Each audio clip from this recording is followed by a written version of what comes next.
जय जय श्री गणेशाय नमः। श्री सीतारामाभ्यां नमः। श्री हनुमते नमः। श्री उमापते नमः। श्री गुरुवे नमः। सब संतन की जय जय। जय जय सीताराम। राधे श्याम।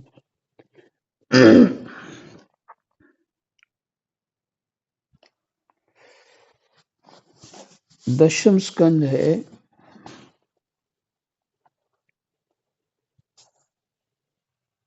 दशम स्कंद अध्याय 85वां श्लोक नंबर 20 तक पाठ हो चुका है।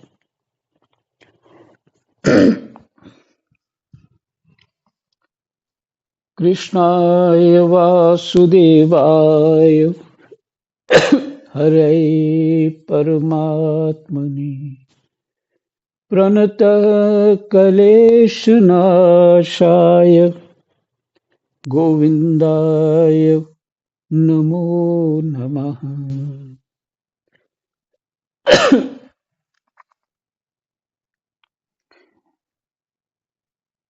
श्री सुखदेव जी कहते हैं, जी आप गंगा के किनारे में हैं, वो कल्पना करके वहीं पहुंच जाओ।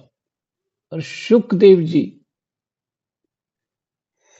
वहां पे हैं और उनकी वाणी आपको कान में पड़ रही है। इस तरह से भावित होकर के मनोयोग से उसका आनंद लीजिए और अंतःकरण को प्रसन्न कीजिए। श्री सुखदेव जी कहते हैं, परीक्षित, वसुदेव जी के ये वचन सुनकर यदुवंश शिरोमणि भक्त वत्सल भगवान श्री कृष्ण मुस्कुराने लगे। उन्होंने विनय से झुककर मधुर वाणी से कहा, भगवान श्री कृष्ण ने कहा, पिताजी, हम तो आपके पुत्र ही हैं। हमें लक्ष्य करके आपने यह ब्रह्म ज्ञान का उपदेश किया है। हम आपकी एक एक बात युक्ति युक्त मानते हैं। पिताजी, आप लोग, मैं, भैया बलराम जी, सारे द्वारकावासी, संपूर्ण चराचर जगत, सबके सब आपने जैसा कहा वैसे ही है। सबको ब्रह्म रूप ही समझना चाहिए। विचार ये है, ज्ञान का ज्ञान माने जिनके यहाँ भगवान ने अवतार लिया हो, जिनसे सेवा ली हो, वो कितने उच्च स्तर के तप होंगे उनके, कैसी कठोर तपस्याएं होंगी, भगवत कृपा कैसी होगी। ऐसे जो महापुरुष हैं, उनका ज्ञान भी बहुत अगाध होगा। और जब वो ऐसा कह रहे हैं तो बिल्कुल सही कह रहे हैं, भगवान ने मोहर लगा दी है कि हाँ, आप सही कह रहे हैं। पर जब भगवान ने ये बोला होगा उनको, पिताजी, हम तो आपके पुत्र ही हैं, तो कल्पना करिए कि उनकी स्थिति क्या हुई होगी। ना तो मुख से कोई वचन निकला होगा और ना तो सांस चली होगी उस समय।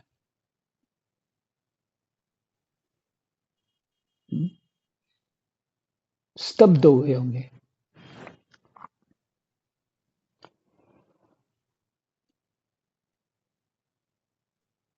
तो कहते हैं, सबको ब्रह्म रूप ही समझना चाहिए। अब सब ब्रह्म रूप है, समझना चाहिए।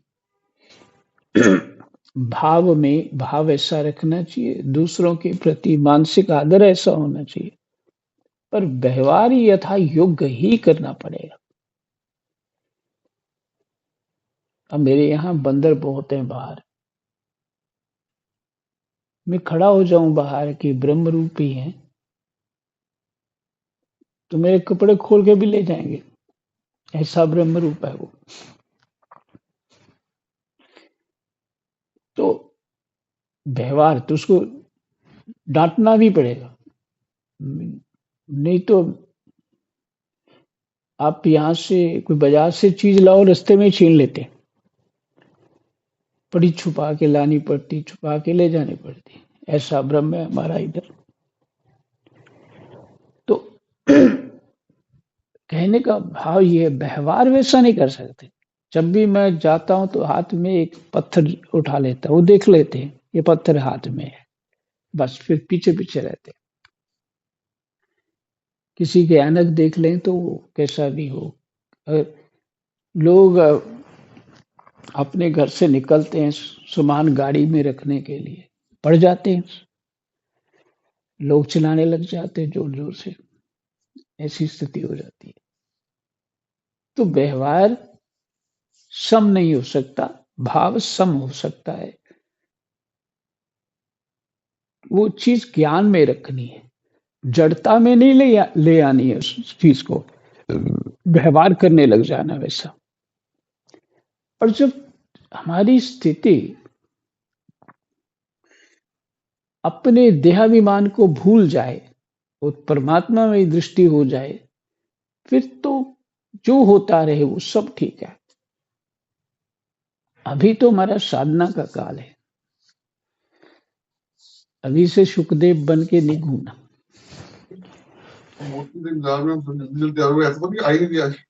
पता नहीं, मैं तो देखे नहीं उसकी एंट्री है कि नहीं अभी तक, रोनी को पूछना पड़ेगा।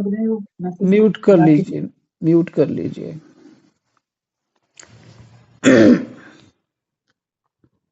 तो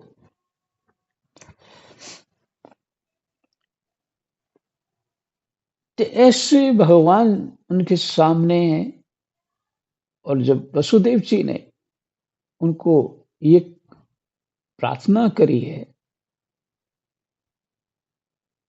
और स्तुति करी है, तो भगवान कहते हैं नहीं नहीं, मैं आपका पुत्र ही हूं।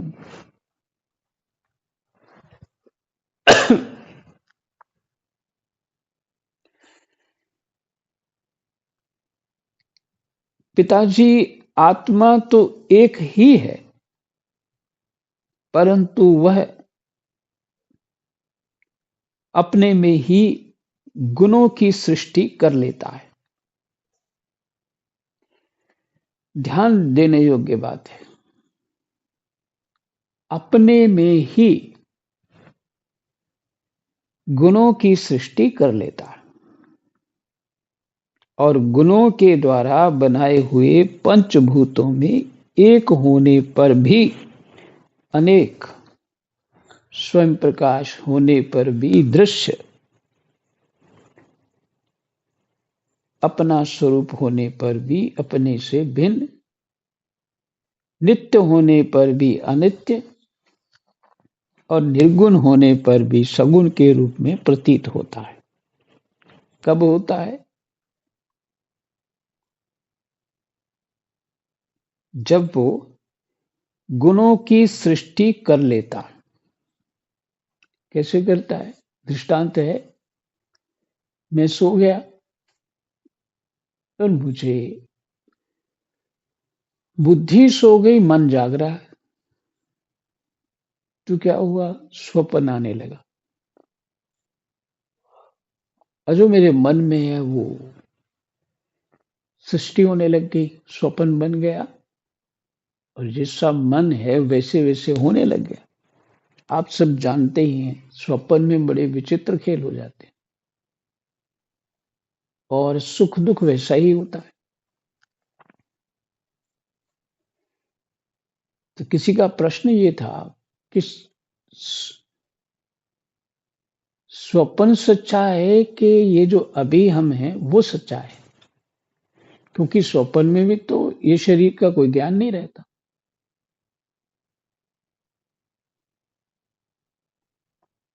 और जब इस शरीर में होते हैं तो स्वप्न का ज्ञान नहीं रहता।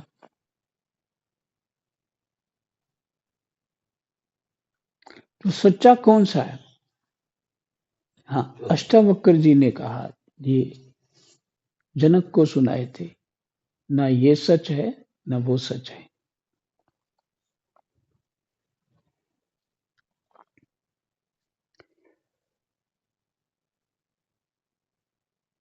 तो मन सृष्टि कर लेता है, वहां पे स्वप्न में आत्मा सृष्टि कर लेता है। ये शब्द का है, गुणों की सृष्टि कर लेता, और गुणों के द्वारा बनाए हुए पंचभूतों में एक होने पर भी अनेक हो जाता है, स्वयं प्रकाश होने पर भी दृश्य हो जाता है।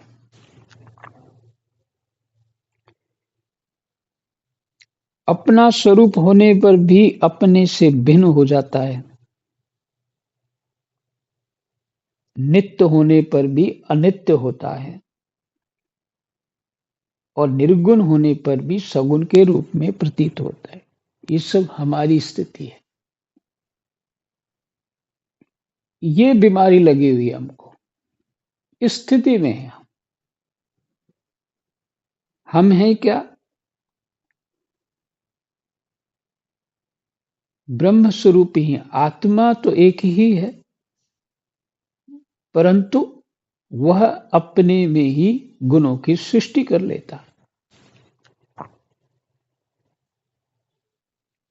योग विशिष्ट में प्रसंग है, वो चुड़ाला और उसका नाम है शिखीध्वज। चुड़ाला उनकी रानी थी, वो ज्ञानवान थी। प्रसंग है वो, तो उसमें विश्लेषण जो बड़ा लंबा है, पर थोड़ा सार में सुनाना चाहिए आपको कि सरस्वती माता की कृपा से बहुत दूर तक जाते हैं, पर सारी घटना जो घट रही होती है कमरे में ही घट रही होती है।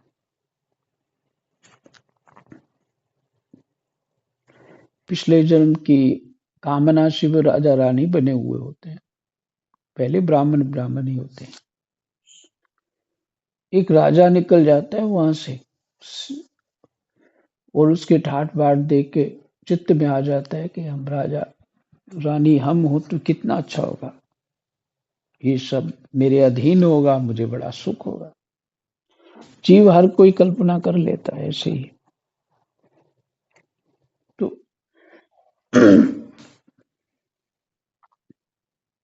सरस्वती माता जी उनको सब बताती हैं, वो ज्ञान देते हैं इस विषय में। तो सृष्टि सारी अपनी ही है, अभी भी जो है, जैसा हमें समझ है वैसी ही हमारी सृष्टि है, आगे वैसा हमने बना लेते हैं अपना। और जब हम इस गुणों को छोड़ देंगे तो फिर केवल हम वही तत्व रह जाएंगे। इस सब का विस्तार भी हमने ही समेटना है, क्योंकि ये हमने ही माना हुआ है, स्वीकार किया है उसको। ये तो हमें ही छोड़ना है। तो हमें छोड़ना मतलब हमें ही साधना करनी है। गुरु जी कोई इस तरह से कोई शक्तिपात भी कर सकते हैं कि समझ में आ जाए। गुरु जी कोई आपको बहुत कुछ दिखा भी दें, लेकिन इससे छुड़ा नहीं सकते, वो हम नहीं छोड़ना। ये हमारा संस्कार है, हम नहीं पकड़ा है, हम नहीं छोड़ना है।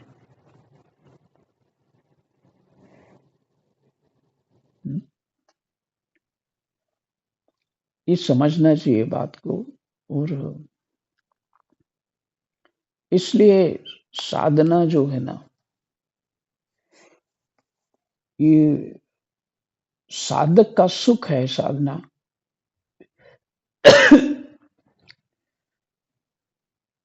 उसको समझ के ही किया जा सकता है।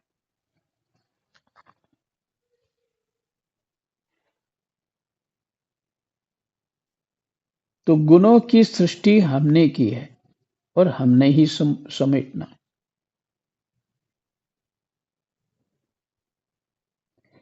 अब ऐसा है कि अगर मैं कुछ और थोड़ा इससे जो और थोड़ा बुद्धि में आ जाता है, अगर मैं वो कुछ बोलूंगा ना, तो आप पजल हो जाओगे एकदम। तो इसलिए मैं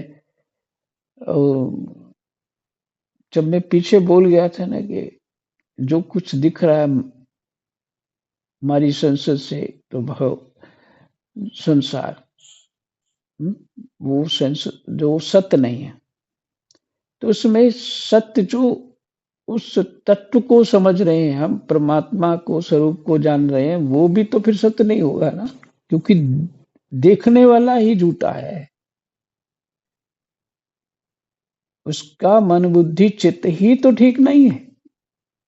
ये तो उसका विस्तार है, वो विस्तार के माध्यम से देख रहा, वो स्वप्न में देख रहा, तो वो कितना देख रहा होगा। जो पंडित राजाराम मिश्र बार बार कहते थे, भगवान को पूरा जानना चाहिए। हम भगवान को जानते नहीं, उसीलिए सभी उस साधना में लगे हैं। ब्रह्मा विष्णु महेश भी लगे हैं, इनसे बड़ा तो कोई नहीं। यहाँ पीछे कोई प्रसंग था, किसी महापुरुष ने, मैं सुन रहा था पाठ, किसी महापुरुष का प्रश्न था, अब मुझे उनका नाम याद नहीं आ रहा। भगवान को कहा, प्रभु इसका उत्तर जैसा आप दे सकते हैं, ऐसे ब्रह्मा भी नहीं दे सकते, क्योंकि अभी वो भी लगे हुए साधना में। आप ही कृपा करके उत्तर दीजिए। इससे ये सिद्ध होता है कि सत्संग उच्च से उच्च स्तर पे हो जाने पे भी सत्संग की आवश्यकता है। जैसे सुखदेव जी, जैसे अभी गंगा किनारे इतने महापुरुष बैठे हुए, और कोई त्रिकालदर्शी महापुरुष है, शक्तियों से संपन्न है, और वो भी सत्संग सुन रहे हैं। जी महाराज जी। जी हाँ जी, सुन रहे महाराज जी। ठीक है, वो भी सत्संग सुन रहे हैं, ऐसे महापुरुष भी सत्संग सुन रहे हैं। तो हमें क्या करना चाहिए, इसको ध्यान देना चाहिए। बाकी सभी धर्मों को छोड़ देना चाहिए, मुझे ऐसा लगता है। और मेरे चित्त में आज उसी लड़के को बोलते हुए मैं कह रहा था कि मुझे ये समझ में आ रहा है, ये हर किसी से मीठा बनने का प्रयास मत करना चाहिए। नहीं, कड़वे बन जाओ अच्छा है, नहीं मीठा नहीं बनना, तो तुमसे दूर रहेंगे लोग। और ये भी साधन का ही फल है, माने साधन का सहयोग है।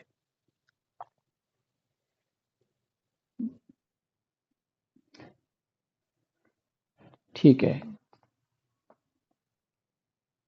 तो हमने ही गुणों को स्वीकार करके ये विस्तार किया है, अज्ञान को प्राप्त हो गए हैं, नित्य होते हुए भी अनित्य हो गए। निर्गुण होते हुए भी सगुण हो गए और स्वयं प्रकाश होते हुए भी दृश्य बन गए, जड़ हो गए।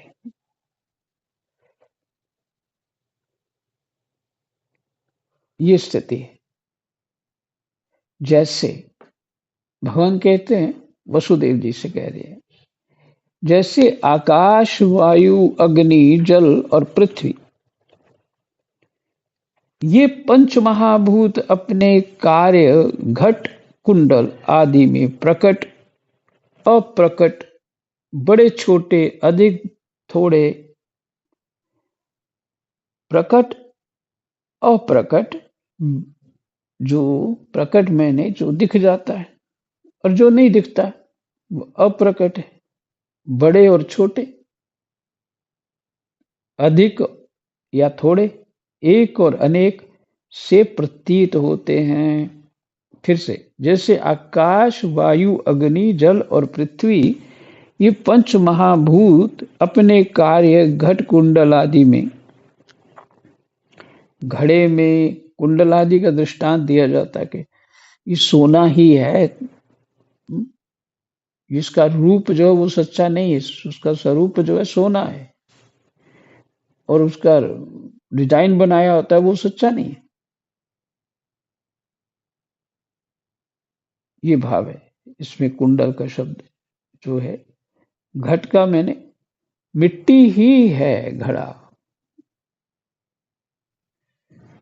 घड़ा मिट्टी ही है।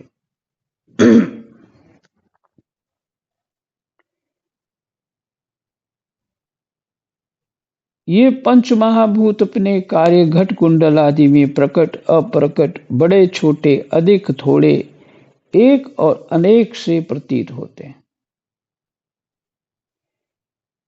एक और अनेक से प्रतीत होते हैं, परंतु वास्तव में सत्ता रूप से वे एक ही रहते हैं, एक ही। आकाश से पहले क्या था? मूल प्रकृति, शक्ति रूपा प्रकृति, बस वो तो एक ही है। उसी से उत्पन्न हुआ आकाश, उसी से आकाश से उत्पन्न हुआ वायु, वायु से उत्पन्न हुआ अग्नि, अग्नि से उत्पन्न हुआ जल, और जल से उत्पन्न हुई पृथ्वी। और हमारा शरीर क्या है? पृथ्वी।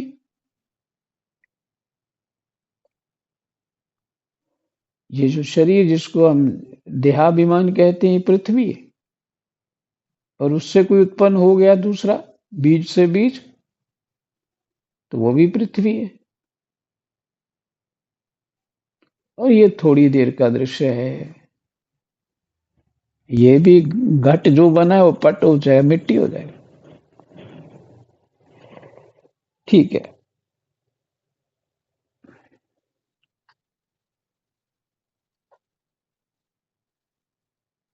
तो कहते हैं, परंतु वास्तव में सत्ता रूप से वे एक ही रहते हैं। वैसे ही आकाश, आत्मा में भी उपाधियों के भेद से ही, उपाधि हो गए उनकी अलग अलग, जो प्रकट हो चुका है, वो जो उनके नाम है, स्थितियां हैं, सब उपाधियां मानी है।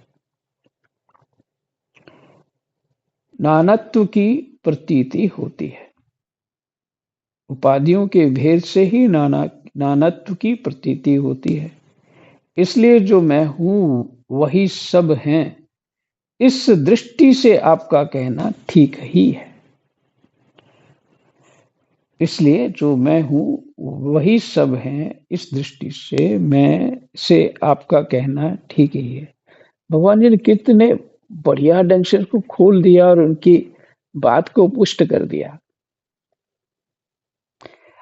अच्छा, ये पाठ तो रोज एक बार अच्छे से पढ़ना चाहिए सबको। उनकी प्रार्थना और भगवान का उत्तर। तो कह रहे हैं ये ठीक ही है।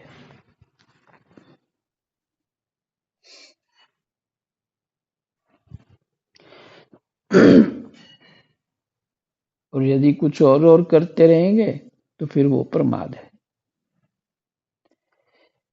श्री सुखदेव जी कहते हैं, परीक्षित, भगवान श्री कृष्ण के इन वचनों को सुनकर वसुदेव जी ने नानत्व बुद्धि छोड़ दी। वैसे ही भगवान के वचन होके वो स्तब्ध हो चुके थे। भगवान ने उनको इतने प्रेम से भर दिया था, वो अपना आप खो चुके थे उस समय। और ऊपर से जो उपदेश किया उस समय भगवान ने, वो तो यही है ना, श्रद्धावान लभते ज्ञानम तत्परा संयत इंद्रिय। सब तरफ से ध्यान हट के परमात्मा के प्रति प्रेम श्रद्धा जो है, उसने ज्ञान वसुदेव जी को दे दिया। परीक्षित, भगवान श्री कृष्ण के इन वचनों को सुनकर वसुदेव जी ने नानत्व बुद्धि छोड़ दी। हमारी अभी नानत्व बुद्धि है, हमें सभी घटपट आदि अलग अलग दिखते हैं, इसलिए वो भगवान के ही उपदेश से वो समझ में आ गया। अब तो वो है, जित देखूं तित श्याम में ही है, कृष्ण के अलावा कुछ नहीं और कोई वस्तु ही नहीं। और इस बात को उन्होंने, वसुदेव जी ने भी कहा, भगवान ने मोहर लगा दी। और उन्होंने पहले ये जानते हुए भी उन्होंने नानत्व की बुद्धि छोड़ नहीं पाए थे। पहले सब जानते हैं पर छोड़ नहीं पाए थे, और अब उन्होंने छोड़ दी। भगवान ने पुष्ट किया उनको, हाँ आप ठीक कह रहे हैं, बिल्कुल सही है। कहने वाले फिर भगवान, उसका असर क्यों नहीं होगा। वे आनंद में मगन होकर वाणी से मौन और मन से निसंकल्प हो गए। बस यही करना है, सभी संकल्प छोड़ दो। ये करना है, वो करना है, ये सब ठीक रहे, वो सब ठीक रहे, फलाना ये रहे, वो ये संकल्प सब छोड़ दो, सब छोड़ देने चाहिए। मैं पहले ही सोचता था, ये महात्मा लोग मैले कुचाले क्यों रहते हैं, इनको साफ सुथरे बढ़िया ढंग से रहना चाहिए। कुछ तो वैसे ही मैले कुचैले रहते हैं, स्वभाव होता है, और कुछ तो ज्ञानी लोग मैले कुचैले ही रहते हैं। उसका कारण निसंकल्प हैं, परमात्मा के अतिरिक्त कहीं और बुद्धि नहीं, निसंकल्प है, कोई संकल्प नहीं रखा, ये करना है वो करना है।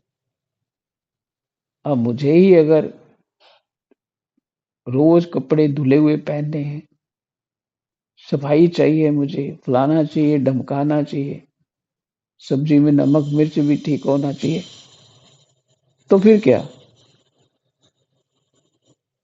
उठूंगा सवेरे, ये संकल्प चलेगा, ये करना है वो करना है, ये वो के चक्कर में तो संकल्पों में ही मेरी समय बीत रहा।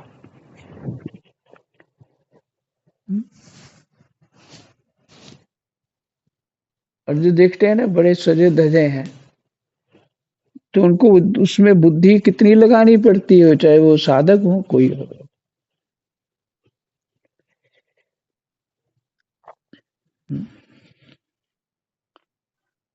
तो संकल्प जो है, संकल्प रहित, वो भगवान की कृपा से वे आनंद में मगन होकर वाणी से मौन और मन से संकल्प हो गए। और संकल्प मन ही करता है, ये होना चाहिए, वो होना चाहिए, ये करना है वो करना है, अभी ये रह गया वो रह गया।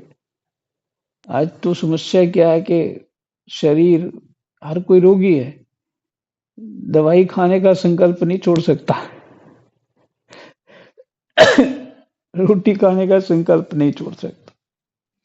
उसके लिए बचपन का अभ्यास चाहिए साधक। हे प्रभु, मैं यही प्रार्थना करता हूं,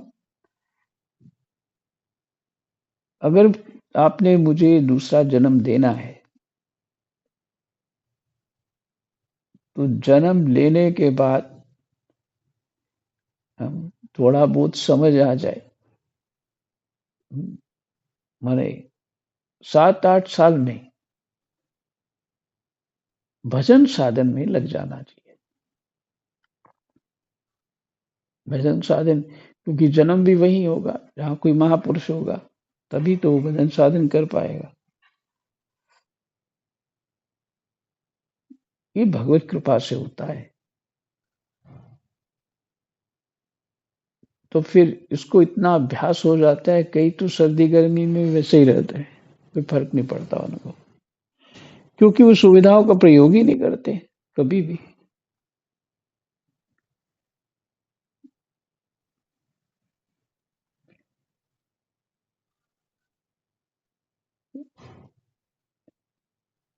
तो कुरुश्रेष्ठ उस समय वहां सर्वदेवमयी देवकी जी भी बैठी हुई थी। वे बहुत पहले से ही ये सुनकर अत्यंत विस्मित थी। उनकी वाणी सुनकर पहले तो अपने पति देव की और फिर भगवान की विस्मित थी कि श्री कृष्ण और बलराम जी ने अपने मरे हुए गुरुपुत्र को यमलोक से वापस ला दिया। अब उन्हें अपने उन पुत्रों की याद आ गई जिन्हें कंस ने मार डाला था। उनके स्मरण से देवकी जी का हृदय आतुर हो गया, नेत्रों से आंसू बहने लगे। उन्होंने बड़े ही करुणा स्वर से श्री कृष्ण और बलराम जी को संबोधित करके कहा। अब देखिए पूरा दृश्य बदल गया है। यहां संकल्प उठ गया माता देवकी में, और वसुदेव जी ने संकल्प छोड़ दिए। इनको पुत्र याद आ गए, तो ये तो भगवान है, मेरे पुत्र ला के देंगे।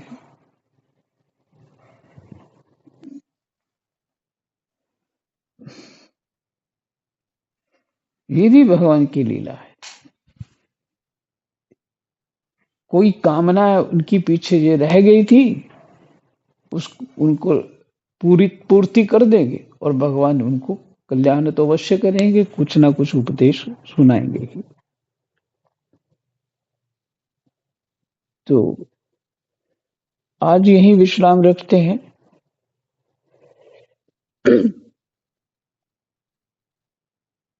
देवकी माता जी का जो संकल्प है, अर्थात जब भी जो बच्चों की मांग करेंगी अपने, उसके लिए शाम को पाठ करेंगे। कृष्णाय वासुदेवाय हरये परमात्मने प्रणतः क्लेशनाशाय गोविंदाय नमो नमः। जय जय सीताराम। राधे कृष्ण।